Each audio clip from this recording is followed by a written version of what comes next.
Hi friends, welcome to my channel. എല്ലാവർക്കും ഇഷ്ടപ്പെടുന്ന ഒരു സേമിയ പായസത്തിൻ്റെ റെസിപ്പിയാണ് ഞാനിന്ന് നിങ്ങളായിട്ട് ഷെയർ ചെയ്യുന്നത്. അപ്പോൾ നല്ല രുചികരമായ ഈ ഒരു സേമിയ പായസം എങ്ങനെ തയ്യാറാക്കുന്നത് നമുക്കൊന്ന് കണ്ടു നോക്കാം. എൻ്റെ വീഡിയോ നിങ്ങൾക്ക് ഇഷ്ടപ്പെടുന്നുണ്ടെങ്കിൽ എൻ്റെ ചാനൽ സബ്സ്ക്രൈബ് ചെയ്തിട്ടൊന്ന് സപ്പോർട്ട് ചെയ്യണേ. അപ്പോൾ ആദ്യം തന്നെ നമുക്കൊരു പാനിലേക്ക് 4 ടേബിൾ സ്പൂൺ പഞ്ചസാര ചേർത്ത് കൊടുക്കാം. നമുക്കിനി പഞ്ചസാര ഒന്ന് കാരമലൈസ് ചെയ്തിട്ടെടുക്കണം. അപ്പോൾ അതിനായിട്ട് നമുക്കൊരു സ്പൂൺ കൊണ്ട് ആദ്യം ഇതുപോലെ ഒന്ന് സ്പ്രെഡ് ചെയ്ത് കൊടുക്കാം. ഒട്ടും വെള്ളം ചേർത്ത് കൊടുക്കാണ്ടാണ് നമ്മളിത് കാരമലൈസ് ചെയ്തിട്ടെടുക്കുന്നത്. ലോ ഫ്ലെയിമിൽ വെച്ചതാണെങ്കിൽ ചൂട് തട്ടുന്നതിനനുസരിച്ചിട്ട് പഞ്ചസാര അലിഞ്ഞ് കിട്ടും. ഇപ്പോൾ ഇതാ പഞ്ചസാര ഇവിടെ അലിഞ്ഞ് വരാൻ തുടങ്ങിയിട്ടുണ്ട്. ഈ സമയത്ത് ഒട്ടും ഫ്ലെയിം കൂട്ടി വെക്കരുത്. ലോ ഫ്ലെയിമിൽ വെച്ചിട്ട് തന്നെ നമുക്കിത് മെൽറ്റ് ചെയ്തിട്ട് എടുക്കണം. ഇപ്പോൾ ഇതാ നമ്മുടെ പഞ്ചസാര ഇവിടെ നന്നായിട്ട് മെൽറ്റായി കിട്ടിയിട്ടുണ്ട്. ഈ ഒരു കളറാണ് നമുക്ക് വേണ്ടിയത്. ഇതിലും കൂടുതൽ ഡാർക്ക് ആവാൻ പാടില്ല. ഇതിലും കൂടുതൽ ഡാർക്ക് കളറായാൽ പായസത്തിനൊരു കയ്പ്പ് ടേസ്റ്റ് വരും. അപ്പോൾ ഇനി നമുക്ക് ഈ കാരമലൈസ് ചെയ്ത പഞ്ചസാരയിലേക്ക് മറ്റുള്ള ഇൻഗ്രീഡിയൻസ് ഒക്കെ ചേർത്ത് കൊടുക്കാം. ഇനി നമുക്കിതിലേക്ക് 1/4 കപ്പ് കണ്ടൻസ്ഡ് മിൽക്ക് ചേർത്ത് കൊടുക്കാം. ഇനി നമുക്കിതെല്ലാം ഒന്ന് മിക്സ് ചെയ്തിട്ട് എടുക്കാം. മിക്സ് ചെയ്തുകൊണ്ടിരിക്കുമ്പോൾ തന്നെ കാരമൽ നന്നായിട്ട് കട്ടിയായി വരും.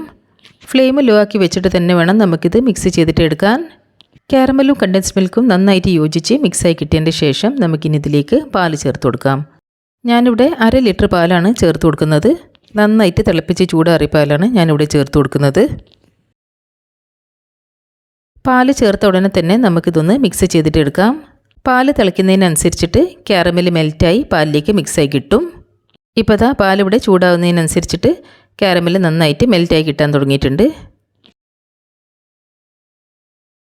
ഇപ്പോൾ ദാ ഇവിടെ കാരമൽ നന്നായി മെൽറ്റായി പാലിലേക്ക് യോജിച്ച് കിട്ടിയിട്ടുണ്ട്. ഇപ്പം പാലിൻ്റെ കളറൊക്കെ ഒന്ന് ചേഞ്ചായി നല്ലൊരു പിങ്ക് കളറായി കിട്ടിയിട്ടുണ്ട്. ഇനി നമുക്ക് ഈ പാലിലേക്ക് സേമിയ ചേർത്ത് കൊടുക്കാം.